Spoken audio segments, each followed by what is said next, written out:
பண்ணிட்டேன். என்ன செய்றீங்க? இன்ஜின் ஸ்டார்ட் பண்றேன். இன்ஜின் ஸ்டார்ட் பண்ணுறீங்களா? ஆ.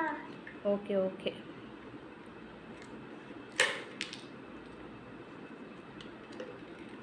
ஓகே ஸ்டார்ட் ஆயிடுச்சுங்களா? ஸ்டார்ட் ஆகல. அம்மா எழும்பு இன்ஜின். இது பேர் என்னது? டிராக்டர். டிராக்டரா? டிராக்டர் எதுக்கு யூஸ் ஆகுது? வயல் இருக்குல்ல, ம் அது வயலுக்கு பொறுப்புடணும். வயலு எடுத்து வயல் உழுறதுக்கா உழுவுறதுக்கா? முழுங்கு எடுத்து நம்ம சாப்பாட்டுல சாப்பிட்டு சாப்பாடு சாப்பிட்றதுக்கா? சாப்பாடு சாப்பிட்டு உழவணுமா? அப்படி இன்ஜின் செட் பண்ணியாச்சு. வாங்க போட்லாம். எப்படி இதுல பொங்க வச்சுட்டாங்க. எப்படி ஓட்டுவீங்க? இதுல பொங்க வச்சுக்கணும். அதுக்கப்புறம் இதுல பொங்க வந்து மேலே போயிடும்.